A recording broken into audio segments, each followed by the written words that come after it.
कुणी सांगितलं तुम्हाला तिकडचे कथाकार बघायचे? राजेंद्रदासजी महाराजांसारखे कथाकार आजही लोकांना माहित नाहीत. प्रेम सुखदास महाराजांसारखे कथाकार आजही लोकांना माहित नाहीत. राजेश्वरानंदजी महाराजांसारखे कथाकार आजही लोकांना माहित नाहीत. प्रेमानंद बाबाला जरी आज लोक ओळखत असतील, पण ते सुद्धा रीलच्या माध्यमातून, ओरिजिनल नाही. या 10-15 दिवसा अगोदर महाराज आम्ही एका गावामध्ये कीर्तना करता गेलो. कीर्तनामध्ये गेल्याच्या नंतर एक मुलगी माझ्या जवळ आली आणि त्या मुलीने मला सांगितलं, म्हटले महाराज मला विवाह करायचा आहे, माझ्या मर्जीने मला विवाह करायचा आहे. मी म्हटलं विवाह स्वतःच्या मर्जीने नसतो, आई वडिलांची आज्ञा असेल, आई वडील ज्या ठिकाणी बोलतात त्या ठिकाणी विवाह करावा आणि त्यामध्येच आपलं भलं असतं. महाराज तुम्ही असं सांगता, पण तुमचेच प्रेमानंद महाराज सांगतात विवाह आपल्या मनाने करावा. ऐकताय ना तुम्ही? तुमचेच प्रेमानंद महाराज सांगतात विवाह आपल्या मनाने करावा. पण तुम्ही मागचं ऐकलं नाही, पुढचं ऐकलं नाही. तुम्ही तेवढीच 30 सेकंदाची क्लिप ऐकली आणि त्या महाराजचं कीर्तन ठेवलं. बोंबललं का नाही सगळं? बरोबर आहे की नाही? म्हणून ज्या गोष्टीची पार्श्वभूमी माणसाला कळत नाही तोपर्यंत त्या गोष्टीमध्ये माणसाने कधीच हात घालू नाही. बघा, गुरु केला पाहिजे, पण तो गुरु परखण्याकरता सुद्धा माणसाला ज्ञान असलं पाहिजे. ज्ञानी व्यक्ती जोपर्यंत ज्ञानी आहे तोपर्यंत अज्ञानाचं खरं आहे. जोपर्यंत ज्या दिवशी ज्ञानी व्यक्ती अज्ञानासारखं आचरण करायला लागेल त्यावेळेला जगाचं पतन झाल्याशिवाय राहणार नाही. बघा किती अज्ञान आहे तुमच्या आमच्यामध्ये. आमचे गुरुजी फार एक सुंदर उदाहरण सांगायचे. बघा, ज्ञानी व्यक्ती अज्ञानासारखं करतो त्यावेळेला काय होतं? एक विद्यार्थी गुरुजी जवळ गेला आणि गुरुजी जवळ गेल्याच्या नंतर गुरुजीला बोलायला लागला, गुरुजी ज्या दिवशी मी तुमच्यापासून गेलो फार विद्वान झालो, फार मोठ्या आश्रमाचा महंत झालो, फॉर्च्युनर गाडी मला वापरण्याकरता आहे, BMW आहे, हजारो माझे चेले आहेत, फार सुखी माझं जीवन आहे, फार विद्वान मी झालो. त्या गुरुजीने त्यांना जवळ बोलवलं आणि जवळ बोलवून सांगितलं, महाराज माझ्या जीवनामध्ये मी तुमच्यासारखा अन्यथा सिद्ध व्यक्ती आजपर्यंत कधी बघितला?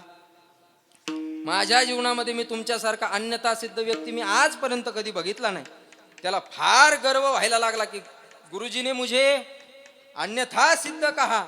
आता मी तुम्हाला सांगून जाईल. बघा, ज्या वेळेला ज्ञान नसतं त्यावेळेला काय होतं? तर्कसंग्राम न्यायशास्त्रामध्ये अन्यथा सिद्ध शब्द गध्याला वापरतात. कशाला? गधा. कशाला? बोला ना, कशाला वापरतात? जोपर्यंत तुम्ही बोलत नाही तोपर्यंत मी सुद्धा शांतच राहणार. आता कशाला वापरतात? गाढवाला. तुमच्याकडे गाढव म्हणतात का? आमच्याकडे गधा म्हणतात. आताशी तुमचे लाईट लागले वाटते. अन्यथा सिद्ध शब्द हा गाढवाला वापरतात. त्यांनी सांगितलं, म्हटले गुरुजींनी सांगितलं, म्हटले बाळा, अरे तुझ्यासारखा अन्यथा सिद्ध व्यक्ती मी आजपर्यंत कधी बघितला नाही. अन्यथा सिद्ध म्हणजे काय? बोलता का नाही तुम्ही? अन्यथा सिद्ध म्हणजे काय? गाढव. गुरुजीने सांगितलं, बाळा तुझ्यासारखा गाढव मी आजपर्यंत माझ्या जीवनात कधी बघितला नाही. पण या गाढवाला एवढंच माहिती नव्हतं की अन्यथा सिद्धाला गाढव असे म्हणतात. हा बाहेर गेला आणि बाहेर गेल्याच्या नंतर त्याच्या मित्राच्या खांद्यावरती हात टाकला. तुमको पता है आज क्या हुआ? क्या हुआ? आज गुरुजी ने मुझे बहुत बड़ी शाबाशी दी. क्या कहा? आज गुरुजी ने मुझे अन्यथा सिद्ध कहा. काय म्हटले? अन्यथा सिद्ध. त्याने हळूच त्याच्या खांद्यावरचा हात खाली घेतला. त्याला सांगितलं, बाळा तुला अन्यथा सिद्ध शब्दाचा अर्थ तरी माहितीये का? म्हटले नाही. अरे येड्या, तुला गुरुजीने गाढव म्हटलं म्हणे. गाढव. काय म्हटलं? गाढव म्हटलं. त्यावेळेला त्याच्या लक्षात आलं. म्हणून एखाद्या गोष्टीचं ज्ञान जोपर्यंत नाही तोपर्यंत त्याच्यावर विश्लेषण सुद्धा माणसाने कधी करू नाही. बघा तुम्ही चैतन्य महाराज देगलूरकरांचे, चंद्रशेखर महाराजांचे, विकासानंद मिसाळ महाराजांचे, उमेश महाराज दसरथे असतील, कुरेकर बाबा असतील, उल्हास बाबा असतील, छोटे कदम माऊली असतील, यांचे कीर्तन जर तुम्ही श्रवण करायला लागले ना तर त्यांच्या कीर्तनामध्ये माणसाला काहीच कळत नाही. काही कळत नाही का? कारण की त्या गोष्टीचं ज्ञान माणसाला नसतं. माणसाला काय माहितीये? रज्जू सर्प काय, ब्रह्म काय, मिथ्या काय, माया काय, संसार काय, परमार्थ काय, कुणालाच माहिती नाही. त्या गोष्टी करता तो व्यक्ती अधिकारी असला पाहिजे, ज्ञानी असला पाहिजे. ते ज्ञान तुमच्या आमच्या जवळ नाही, म्हणून संत आपल्याला प्राप्त होत नाहीत. सोडा, या ज्ञानाची गोष्ट तरी वेगळी राहिली महाराज. माणसाला कसं जगावं, काय खावं, काय बोलावं याचं सुद्धा ज्ञान आहे का? ल्यावे खावे बरे असावे संसारी. प्रत्येकाला वाटतं मला चांगलं खायला असलं पाहिजे, चांगलं राहायला असलं पाहिजे, सगळ्यांनी माझी वाहवाह केली पाहिजे, सगळ्यांनी माझी वाहवाह केली पाहिजे, मला चांगलं खायला मिळालं पाहिजे, चांगले कपडे घालायला मिळाले पाहिजे. आई पण खरं सांगा, तुम्हाला आम्हाला काय घालावं याची सुद्धा अक्कल, तुम्हाला आम्हाला काय खावं याची सुद्धा अक्कल, तुम्हाला आम्हाला काय बोलावं याची सुद्धा अक्कल नाही. बघा खरं सांगू तुम्हाला, एखाद्या व्यक्तीचा ॲक्सिडेंट व्हावा आणि ॲक्सिडेंट झाल्याच्या नंतर त्याच्या शरीरातलं खूप सारं रक्त निघून जावं आणि निघून गेल्याच्या नंतर त्या पेशंटला हॉस्पिटलमध्ये आपण घेऊन जातो आणि घेऊन गेल्याच्या नंतर डॉक्टर आपल्याला सांगतो बघा पेशंट रक्त त्या माणसाला, बरोबर ना?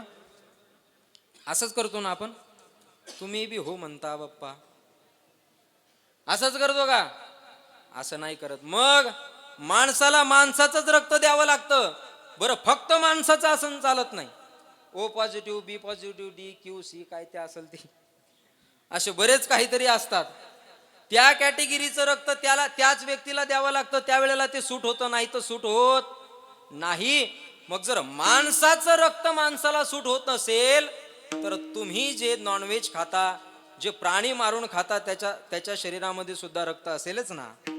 ते रक्त सुद्धा तुमच्या शरीरामध्ये जात असेलच ना. ते रक्त तुमच्या शरीरामध्ये कसं मिक्स होत असेल याचा कधीतरी विचार केला तुम्ही? नाही केला. बघा पाकिस्तानमध्ये गेलात तुम्ही तर प्राण्यांचं रक्त पितात ती लोक. काही नालायक अवलादी आपल्या भारतामध्ये सुद्धा आता जन्माला आलेल्या आहेत तशा, की जे प्राण्यांचं सुद्धा रक्त पितात. माणसाचं रक्त माणसाला चालत नाही ना. जनावराचं मांस तुम्ही खाता, जनावरांचं रक्त तुम्ही पिता. खरं सांगा आई, खाण्याची अक्कल तुम्हाला आम्हाला आहे का? बोला. नाही. मग आता या ठिकाणाहून गेल्याच्या नंतर सर्वजण एक पण करणार. मला माहिती, विश्वास आहे की तुम्ही सगळेजण आता माळकरी होणार, बरोबर आहे की नाही? काही काय बाया म्हणतील बाप्पा ही शाल आणि तू कीर्तन चालते तिकडं, मी चाललो घरी, का नाही? माळकरी म्हटलं की काही लोकांना असा झटकाच लागतो महाराज. मुंबईमध्ये आम्ही कथेला गेलो आणि कथेला गेल्याच्या नंतर तिथल्या एका व्यक्तीने सांगितलं, म्हटले महाराज आमच्या गावातला एक माळकरी केला की तुम्हाला 5,000 रुपये बक्षीस. मला वाटलं फायदाच झाला. एका व्यक्तीला जर आपण माळ घातल्याच्या नंतर आपल्याला 5,000 मिळत असतील तर 10 जर आपण माळी घातल्या तर आपला फायदाच फायदा आहे. मी म्हटलं काही हरकत नाही. मी गावामध्ये जायचो, ज्याच्या घरी चहा पाण्याला जेवणाकरता जायचो, तिथल्या आईला बोलवायचो, लहान मुलाला बोलवायचो, बाळा अरे माळ घालणार आहे, गळ्यामध्ये पवित्र तुळशीची माळ घाल, तुळशीची माळ घातल्याच्या नंतर जीवनामध्ये प्रगती करशील, काहीतरी चांगलं होईल तुझ्या जीवनामध्ये. तो म्हणायचा महाराज एकदा मान कापायला सांगा पण माळ घालायला सांगू नका. एकदा मान कापायला सांगा पण माळ घालायला सांगू नका. एवढी माळ खराब आहे का? एवढं ते नॉनव्हेज चांगलं आहे का? तरी सुद्धा तुम्ही आम्ही खाता. आता मला आज बाबांच्या दरबारामध्ये तुमच्याकडनं मी स्वतःच शाश्वती घेतो, ज्यांच्या गळ्यामध्ये पवित्र तुळशीची माळ नाही, उद्या ज्या वेळेला महाप्रसाद घेण्याकरता तुम्ही याल त्यावेळेला सुंदर अशी तुळशीची पवित्र माळ तुम्ही घ्याल, बाबांच्या समाधीवरती टेकवाल, गुरु महाराजांच्या हाताने ती माळ तुम्ही घालाल. तुम्ही जर माळ घातली नाही तर माझ्या बापाचं काही जात नाही. जे जाईल ते तुमच्याच बापाचं जाईल. तुम्ही माळ घातल्याच्या नंतर मला काही 10-5 रुपये तुम्ही देणार नाही आणि तुम्ही दिले तरी घ्यायची आमची काही प्रथा नाही. आणि कृष्णा भाऊनं लय आग्रह केला तर उद्यापासून सुरू करतो मी, पण सुरू करायला उद्या मी नाही. माणसाला काय खावं हे कळत नाही, माणसाला काय घालावं हे सुद्धा कळत. माणूस कसे कपडे घालायला लागला बाबा. आमच्या गावामध्ये पुण्याला गेलेले माझे मित्र 2-4 आले. आल्याच्या नंतर त्यांच्या अंगावरती मी बघितलं, आता पुण्यावरनं आलेली ती लोक पोरं, त्यांनी एक पायजमा घातला होता, जी म्हातारी लोक घालतात ना, मोठा मोठा पायजमा, आहे की नाही? माझ्यासारखे 2-4 बसतात त्यात, एकाच पायामध्ये 2-4, आहे की नाही? तो मोठा पायजमा घातलेला. आणि तो आल्याच्या नंतर तो मला सांगायला लागला, म्हटले महाराज काय चाललं तुमचं? म्हटलं बरं आहे गड्या. त्याला म्हटलं का रे? अरे तू ती नॅरो पॅन्ट घालायचा, बेल बॉटम घालायचा किंवा ती एवढीच हाफ घालायचा, तिथपर्यंत साहजिक होतं, पण आता हा झगा काय आणला तू? म्हणजे तुला काय नेमकं गाव साफ करायचं की काय? या झग्याने तुला गाव साफ करायचं की काय? ते म्हटले महाराज याच्यामुळे तर तुम्ही मागे. अक्कलच नाही म्हणे तुम्हाला. तुम्हाला काय हे गाव झालं की ते गाव, ते गाव झालं की ते गाव, ते गाव झालं की ते गाव. नारळ घेतलं की घरी जा. नारळ घेतलं की तुम्हाला काय कपड्यांचा सेन्स आहे का? तुम्हाला काही नॉलेज आहे का? तुम्हाला काही क्लास आहे? त्याला म्हटलं खरंय गड्या तुला, आम्हाला काही क्लास नाही. पण तू जे घातलेलं आहे त्याला नेमकं काय म्हणत? ते म्हटले महाराज ही आजकालची नवीन फॅशन आहे. म्हटलं चांगलंय गड्या, दुकानदाराचा फायदा, कपडा वाढला ना. बरं म्हटलं ठीक आहे, पॅन्ट कदाचित स्वच्छतेकरता घातली असेल, पण हे शर्ट तरी कमीत कमी फिटिंग घालायचं गड्या. तुझी बाही तुझ्या कोणीपर्यंत आली. ते म्हटले महाराज याच्यामुळेच मी तुम्हाला सांगितलं, तुम्ही महाराज लोक माग आहे का? याला सुद्धा फॅशन असे म्हणतात. म्हटलं अशी फॅशन केल्यापेक्षा आम्ही मेलेलो बरोबर आहे की नाही. म्हटलं आमची लुंगीच चांगली, आम्ही त्यातच आनंदी. महाराज मला आजही लोक म्हणतात गड्या या वयामध्ये तुला लुंगी चांगली वाटत नाही. मी त्यांना सांगतो तुमच्यासारखं पिऊन बाहेर पडल्यापेक्षा या लुंगीमध्ये आमचा भरपूर फायदा आहे. आता किती फायदा आहे ते आम्ही त्याला सांगू शकत नाही. जरी सांगितला तरी तो फायदा त्यांचा होणार नाही, कारण की त्यांच्याजवळ तेवढं नॉलेज नाही. माईक घेतल्याच्या नंतर ते श्रद्धांजली वाट काय फायदा आहे सांग. काय घालावं हे सुद्धा माणसाला कळत. एक दिवस महाराज वृंदावनमध्ये बाकी बिहारींच्या दर्शनाकरता गेलो.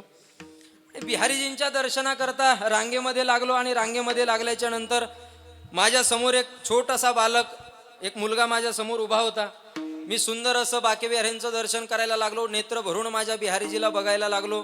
सुंदर माझ्या बाके बिहारींची मूर्ती दिसायला लागली डोळ्यामध्ये. खातो खातो मायचान खातो, हानू नका बा, हातात द्या. चांगलं झालं मुळक मध्ये मला गुळ फेकून मारला. 100% मी उद्याच्या कीर्तनात सांगणार. कोण फेकला नाव सांगा, नाही तर गावचा उद्धार. तुम्ही म्हणलाय जाऊले, आपली माती आपली माणसं, सोडून दिलं मी, जाऊ द्या.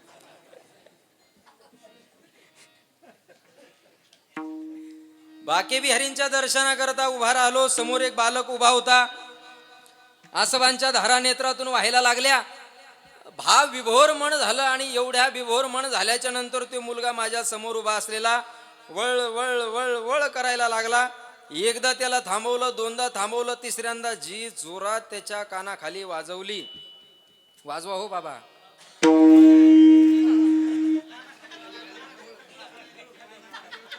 एवढा गुळाचा साईड ते ठेवायचंच नाही, असं असतं ते. म्हणून आम्ही मुंदे फळा गुळ ठेवत नाही, आणि ठेवला तर चांगला ठेवत नाही. एकदा खाल्ला की तो डबल मागत नाही. संस्थान चालवायचं कसं हे सुद्धा कळालं. चांगल्या गोष्टी सांगा. एक हार 3 महाराजाला घालायचा, एक हार 3 महाराजाला, एक बॉटल 3 महाराजाला. समोरचा मुलगा वळवळ करायला लागला. सपकन त्याच्या कानाखाली वाजले, ए मूर्खा, अरे तुला कळत नाही का? अरे बिहारीजींच्या दर्शनाकरता आलाय, तूही दर्शन घेत नाही, मलाही दर्शन करू देत नाही, जरा शांत बस ना. त्याच्यावरती रागवायला लागलो. तेवढ्यात मागून एका माणसाने मला हात दिला. ए महाराज, अरे तुला कळतं का काही? कशाला बोलायला लागला त्या लेकराला? अक्कल नावाची गोष्ट आहे का तुला? म्हटलं काय झालं मामा? अरे म्हटले ते का बाळ आहे का? मग अरे ती माझी मुलगी सखू आहे. म्हटलं तुमची मुलगी सखू? सखून बॉबी कट केला, जीन्स टी शर्ट घातलं, त्याच्यामुळे मला हा सखा आहे का सखू आहे कळालं नाही. बरं झालं तुम्ही सांगितलं. म्हटलं मामा मला माफ करावं, तुमच्या मुलाला मी मारलं, मी खरंच क्षमस्व आहे. ए महाराज, अरे तुला खरंच अक्कल नावाची गोष्ट दिसत नाही. मग अरे मी का मामा आहे का? मग मी सखूची माय मीरा आहे.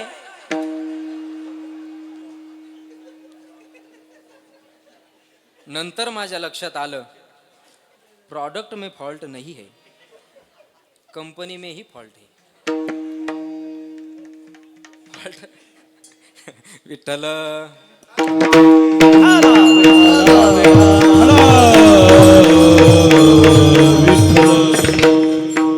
माणसाला काय घालावं, काय खावं, काय बोलावं याची सुद्धा अक्कल राहिली नाही. युक्त आहार विहार नेम इंद्रियाचे सार. युक्त आहार विहार नेम इंद्रियाचे सार. युक्त आहार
आहार विहारस्य युक्त चेष्टस्य कर्मसा.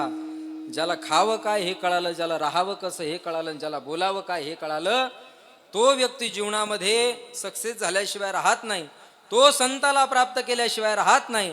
आणि ज्या वेळेला संत तुमच्या जीवनामध्ये प्राप्त होतील ना, त्यावेळेला काय होईल तर महाराज म्हणतात, कोठे नाही आईचा नाही रीता धाम, कोठे नाही आईचा नाही रीता धाम, कोठे नाही आईचा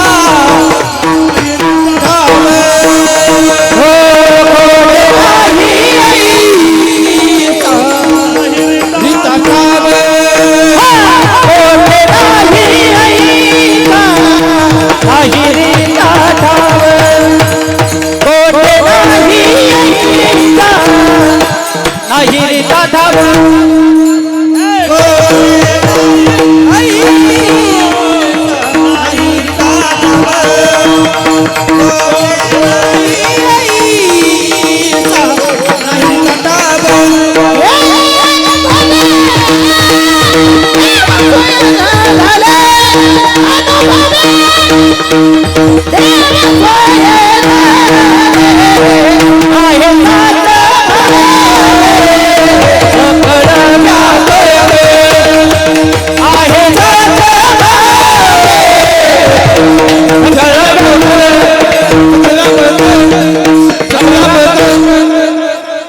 कोठे नाही ऐसा नाही रीता ठाव, अनुभवे देव स्वये झाला.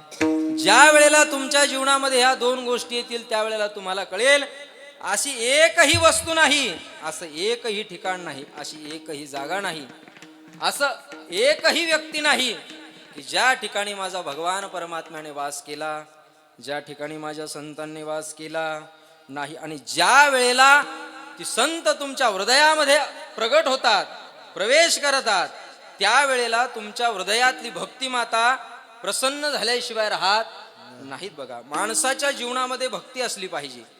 ज्या व्यक्तीच्या जीवनामध्ये भक्ती नाही त्या व्यक्तीचं जीवन व्यर्थ आहे.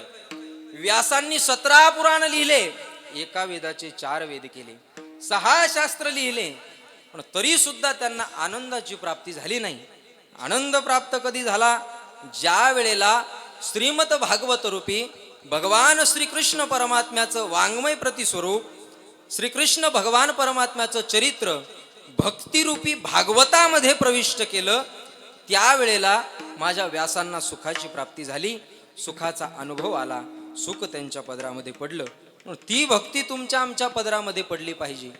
ती भक्ती तुम्हाला आम्हाला करायचं असेल ना, तर त्याकरता एकमेव साधन आहे, ते म्हणजे संतांचे चरण. तो देव मिळतो गड्या, पण त्या देवाला प्राप्त करण्याकरता आधी संतांची पाय धरावी लागतात. आधी तुमची दासीचा दास करून ठेवा, ठीक नाही?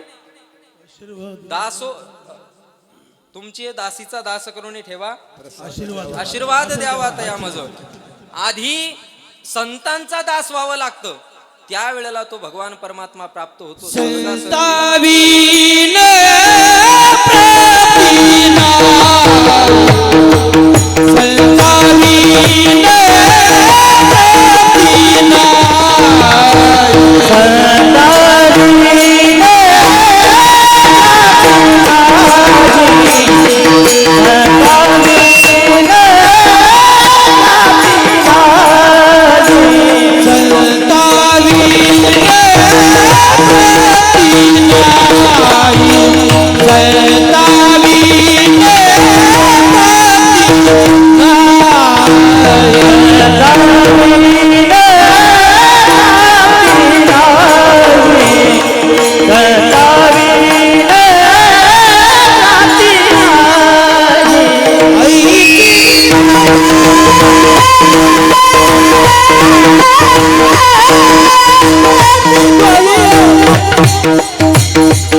नाही सुखाची प्राप्ती करायची असेल तर त्या संताचे पाय तुम्हाला आम्हाला धरावे लागतात बघा. आणि भाग्यवान तुम्ही आम्ही आहोत की ज्या संताचा जन्म ज्या गावामध्ये झाला त्या गावामध्ये तुम्ही आम्ही जन्माला आलो. किती थोर संत होते आहे नाही बाबा. खरं सांगा, स्वतः भगवान परमात्म्याची प्राप्ती केली असती, भगवान परमात्म्याचे चरण प्राप्त करून घेतले असते, काय फरक पडत होता त्यांना? कशाला तुमच्या आमच्या सारख्याच्या सर्वसामान्य जीवाच्या उद्धारा करता झटावं लागलं ना, झटावं लागलं बघा. बद्रिका आश्रमला जावं लागलं. सुंदर आपल्या हैनाई लीलामृतामध्ये सुंदर असा प्रसंग आहे बघा.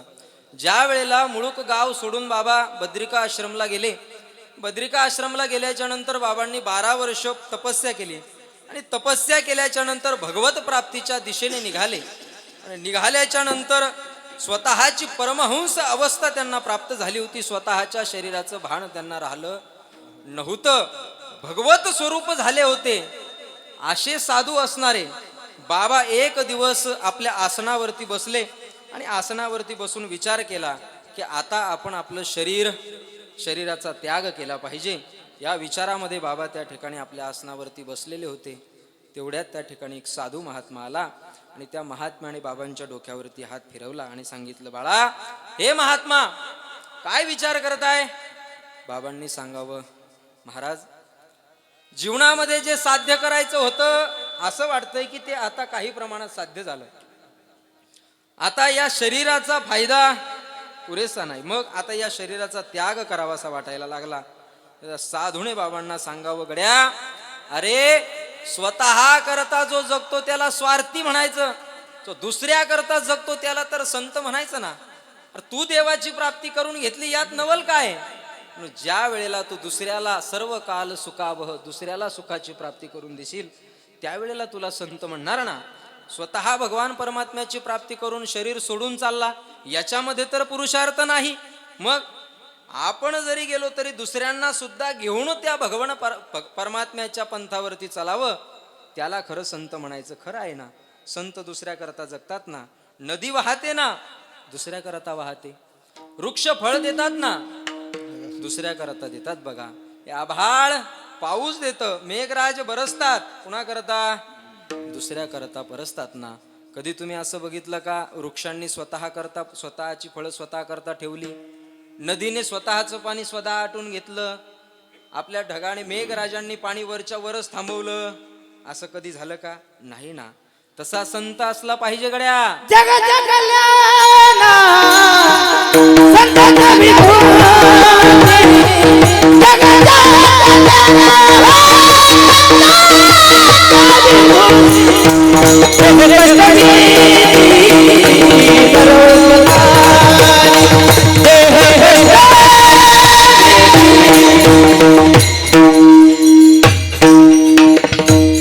जगाच्या कल्याणा संताच्या विभूती. गड्या, अरे या जगाचं कल्याण व्हावं या करता संतांचा अवतार असतो, त्याकरता तुझा अवतार झालेला आहे. मग बाबा मी काय केलं पाहिजे? आता एक काम कर गड्या, स्वतः भगवान परमात्म्याची प्राप्ती केली, पण आता संसारातल्या लोकांचा हात धरून त्यांना चांगल्या मार्गावरती लाव, त्यांना त्या भगवान परमात्म्याची प्राप्ती करून दे. असा विचार माझ्या बाबांनी आपल्या हृदयामध्ये घ्यावा आणि बद्रिका आश्रम सोडून महाराष्ट्राच्या दिशेने निघावं. महाराष्ट्राच्या दिशेने निघत असताना चिखली, उंदरी, एकलारा, सवडत, मुंदेफळ, धानोरी, हिवरा, कळमेश्वर, गोमेधर, जानेफळ, उटी, घुटी अशा संपूर्ण परिसरामध्ये बाबांनी फिरावं. काय सांगू तुम्हाला, बाबा तर तसं वास्तविक बघायला गेलं तर अष्टसिद्धी नवनिधिके दाता, असवर दीन जानकी माता, अष्टसिद्धी ज्यांना प्राप्त होत्या असे संत होते. गावोगाव फिरायला लागले, प्रत्येकाला म्हणायला लागले, अरे या संसारात गुंतल्यापेक्षा भगवान परमात्म्याच्या दिशेने तुमची पावलं टाका, तुमच्या पदरामध्ये सुख पडेल गड्या, पदरामध्ये सुख पडेल. कोण कोणाचं ऐकायला तयार आहे का? नाही. एक दिवस माझे बाबा गोमेधर या गावामध्ये गेले. आपल्या परिसरामध्ये जानेफळजवळ गोमेधर म्हणून गाव आहे, त्या गावामध्ये बाबा गेले आणि बाबांनी एका पाटलाचा दरवाजा त्या ठिकाणी ठोठावला आणि सांगितलं, पाटील बुवा, अहो पोटाला भूक लागली हो, काहीतरी खायला देता का? पाटलांनी घराच्या बाहेर यावं आणि बाहेर आल्याच्या नंतर पाटलांनी बाबांकडे बघावं आणि सांगावं, अरे असे भिकारी किती रोज आमच्या दरवाजावरती येतात, शरीराने एवढा धट्टपुट्ट आहे, एवढा पहिलवानासारखा दिसतो, शरीर यष्टी एवढी सुंदर आहे. अरे काहीतरी कामं करून पोट भरा. किती दिवस असे भीक मागून तुम्ही स्वतःची पोट भरणार? 5 मिनिटं ठेवा फक्त दादा. ओ दादा 5 मिनिटं ठेवा फक्त, 5च मिनिटं. 5 मिनिटं. किती दिवस तुम्ही अशी भीक मागून स्वतःची पोट भरणार? बाबांनी विचार करावा. पाटील ठीक आहे, हो काय करावं मग? काय केल्याच्या नंतर तुम्ही मला जेवायला देसाल? एक काम कर, जा आमच्या शेतामध्ये चारा घेऊन ये आणि तो चारा गोठ्यातल्या गायींना दे.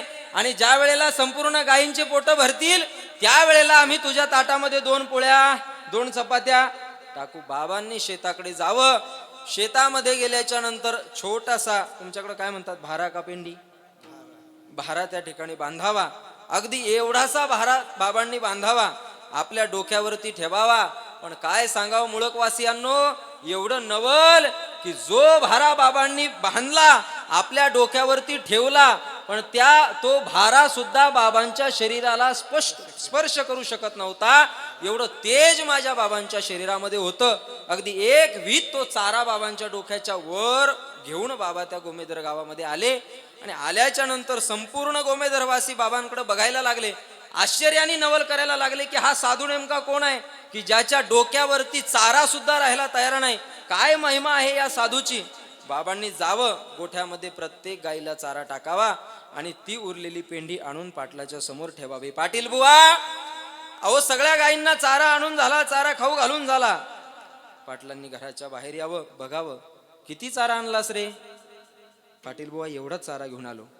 वेडा समजतोस का मला? एवढ्याशा चाराने गोठ्यामध्ये 25 गायी बांधलेल्या आहेत, एवढ्या चाराने माझ्या सगळ्या गायींची पोटं भरले असतील का?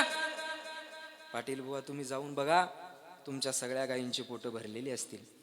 पाटलांनी गोठ्यामध्ये जावं आणि गोठ्यामध्ये जाऊन बघावं, तर जो चारा बाबांच्या समोर ठेवलेला, गायींच्या समोर ठेवलेला आहे, त्या चाऱ्यापैकी एकही भांती त्या ठिकाणी संपली नव्हती, पण गायीची पोटं मात्र भरलेली होती. बघितलं, सगळ्या गायींच्या समोर चारा.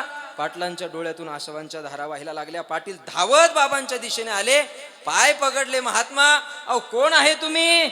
एवढा चारा आणला पण सगळ्या गायींना चारा पुरला. तुम्ही काही साधारण माणसं नाही, तुम्ही नक्की कोणीतरी साधू आहात, कोणीतरी महात्मा आहात. पाटलांच्या डोळ्यातून आसवांचे धारा व्हायला लागले. बाबांनी त्या पाटलाला उठवलं आणि त्याला सांगायला लागले, गड्या, साधू हा ओळखता आला पाहिजे, पण आता साधू हा चमत्काराने ओळखला जातो. मला काहीतरी चमत्कार करावा लागला, त्यावेळेला तू मला साधू म्हणायला लागला. मी जर चमत्कार दाखवला नसता तर तू मला कदाचित साधू म्हणाला नसता. पण जो चमत्कार दाखवतो त्याला साधू म्हणतात असं काही नाही. माझ्या बाबांना अष्टसिद्ध्या प्राप्त होत्या, पण तरी बाबांनी संपूर्ण जीवनभर प्रत्येक अंधश्रद्धेच्या विरोधात बाबांनी घोषणा दिल्या, चमत्काराच्या विरोधात माझ्या बाबांनी घोषणा दिल्या. एवढे असणारे माझे बाबा आहेत. काय सुंदर माझ्या बाबांचं चरित्र सांगावं, काय नसावं माझ्या बाबांजवळ. अहो जो त्या देवाला प्रगट करू शकतो, त्या देवाची प्राप्ती करू शकतो, तो आश्रम बांधू शकत नाही, तो पैसा प्राप्त करून घेऊ शकत नाही, तो अंगावरती चांगले कपडे घालू शकत नाही.